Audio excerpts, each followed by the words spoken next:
Ya oke guys, jadi ini adalah beberapa hal unik ketika pertama kali kalian naik mobil hybrid ya. Yang pertama, pada saat kita ngidupin mesin, itu nggak ada suara sama sekali guys, karena mesinnya nggak hidup. Dengerin ya.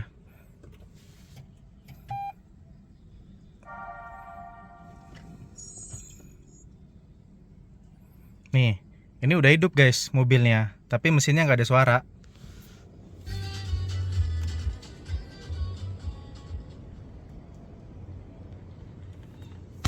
Ya, ini mesinnya udah hidup. Kecuali kita ngidupin AC, baru ada suara kompresor.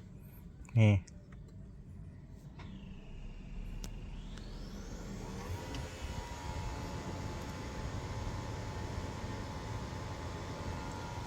Nah itu suara kompresornya teman-teman ya. Tapi kalau AC-nya kita matiin, tuh, nggak ada bunyi apa-apa dia. Dan ini kalau kita lagi jalan ya teman-teman ya. Misalnya kita jalan dalam mode baterai, nanti dia akan ada suara kayak gini nih.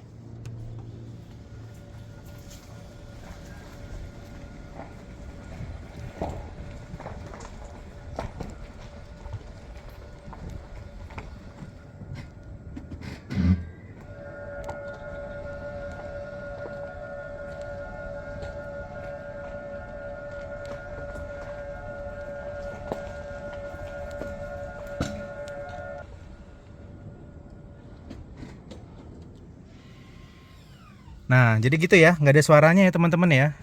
Jadi pertama ngidupin mesin nggak ada suara, pas jalan juga nggak ada suaranya teman-teman. Lalu yang ketiga, mobil hybrid itu nggak bisa lama-lama di posisi N teman-teman. Nih ya, saya biarin N lama-lama, nanti akan ada warning. Dia nggak boleh N lama-lama teman-teman. Ini baterainya masih 4 soalnya. Ini karena baterainya masih ada 4 ya. Tapi nanti kalau baterainya habis, itu dia muncul warning. Karena dalam posisi N, itu mesin nggak muter generator ya, apa istilahnya, nggak ngecas lah. Jadi kalau posisinya N dia nggak ngecas, jadi harus posisi D, R, P gitu ya, atau B. Kalau N dia nggak ngecas. Kalau P aman, kalau D aman. Kita lihat nih. Ini baterai udah 3, nanti kita tinggal tunggu warningnya aja.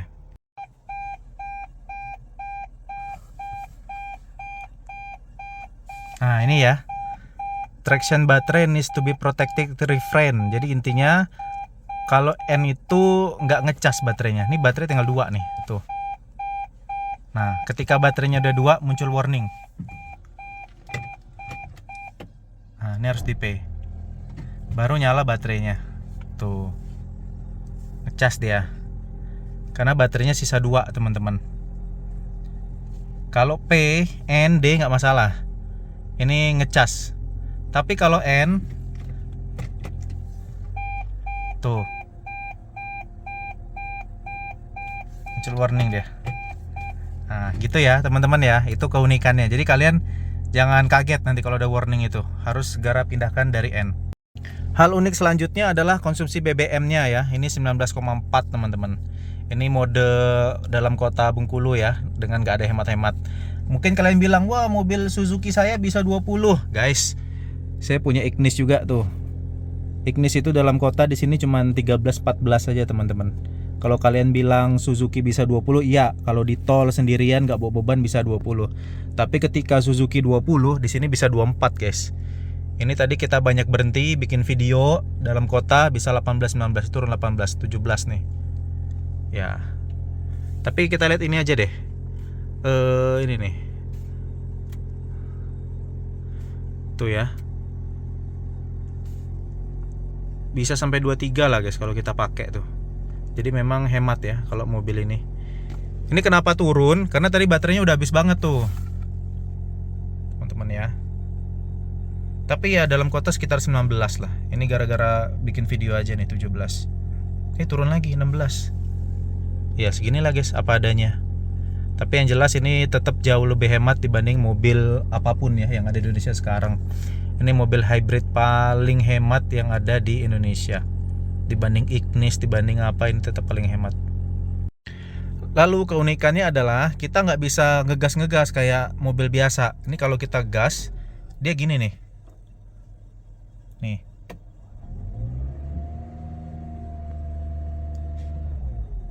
Tuh ya. Jadi walaupun udah saya injak pol, nih, saya injak pol nih, dia nggak akan ngeraung kayak mobil biasa teman-teman, beda tuh, cuman ada warning gini aja tuh ya. Ini saya gaspol loh ini, tuh gaspol ini, suaranya gitu doang tuh. Jadi nggak kayak mobil biasa ya yang digas tuh ngungung tuh, ini nggak bisa teman-teman. Nih, ini gasnya saya kocok nih. Ini gasnya saya kocok nih. Kayak gini aja nih, tuh. Ini gasnya saya kocok nih. Nih ya, ini gasnya saya kocok. Munculnya cuman gini doang. Tuh. Tuh ya. Jadi mobil hybrid tuh nggak bisa kita mainin gas ngung itu nggak bisa. Ya dia ya gitulah, nih gini doang nih. Ini udah diinjek. Nah, seperti itu ya, teman-teman ya. Lalu keunikan selanjutnya, mobil hybrid itu punya EV mode nih. EV mode ini kita mau paksa dia untuk pakai EV doang. Tapi, nah ini seringnya nggak bisa. Jadi kalau baterainya cuma 4 tuh nggak bisa teman-teman. Minimal 5, 6, 7, 8 lah. Di atas 5 baru bisa dia. Kalau kayak gini nggak bisa EV mode. Dan terus kalian jangan heran, baterai ini sebagian besar nggak akan pernah penuh teman-teman. Jadi baterainya hanya akan dijaga 34 aja, nggak akan penuh. Penuhnya nanti kalau kalian dapat turunan yang panjang, nah baru dia penuh gitu ya. Ketika baterainya penuh, kita bisa pakai mode listrik lebih panjang, lebih lama. Jadi kalau kayak di lintas Sumatera, banyak turunan, tanjakan turunan, nah itu sangat hemat itu untuk hybrid. Karena naik pakai tenaga gitu kan, mesin didorong baterai, ketika turun baterainya penuh, nanti pas jalan datar dia mayoritas akan pakai baterai.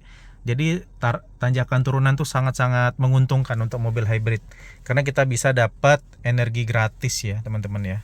Itu keunikannya. Jadi pas turun panjang, ada jalanan lurus, datar, ya udah itu pakai listrik semua teman-teman. Mesinnya nggak hidup. Nah itu enaknya kalau turunan pakai mobil hybrid. Nah selanjutnya, mobil hybrid itu punya baterai. Kalau di Yaris Cross itu baterainya di bawah sini teman-teman. Nih ya. Ini lubang hawa. Setiap mobil hybrid itu ada lubang hawanya. Jadi pastiin kalau kalian pasang karpet dasar, ini lubang hawanya jangan ditutup. Kalau Zenik itu baterainya di bawah jok nih ya, jok penumpang sama jok driver. Nah, kami kebetulan ada juga Zenik hybrid gitu ya. Dan itu muncul warning gara-gara lubang hawanya ketutup sama karpet dasar di Zenix hybrid. Nih, saya kasih fotonya nih. Jadi pastiin kalau kalian pasang karpet dasar atau apapun, naruh tas nih nggak bisa, kalian naruh tas ini nggak bisa, karena lubang hawanya akan ketutup dan baterainya akan panas. Ketika baterainya panas akan muncul warning nanti di mobilnya ya, di speedometer. Gitu ya teman-teman ya. Biasanya karpet dasar nih, fotonya saya ada nih. Lalu keunikan selanjutnya, tidak semua hybrid harus pakai Pertamax ya. Contohnya ini nih. Nih cuman tulisan unleaded fuel only. Yang harus pakai Pertamax tuh Zenik teman-teman. Tapi kalau Yaris Cross nggak mesti Pertamax, bisa Pertalite. Nih ya, saya nggak bohong tuh.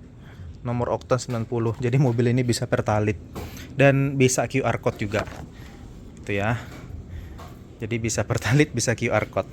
Tidak semua mobil hybrid itu harus Pertamax. Jadi kalau secara penggunaan nggak ada lagi guys mobil yang paling hemat dibanding ini. Bisa Pertalite, konsumsi BBM-nya paling hemat di antara yang lain ya teman-teman ya. Luar biasa lah pokoknya.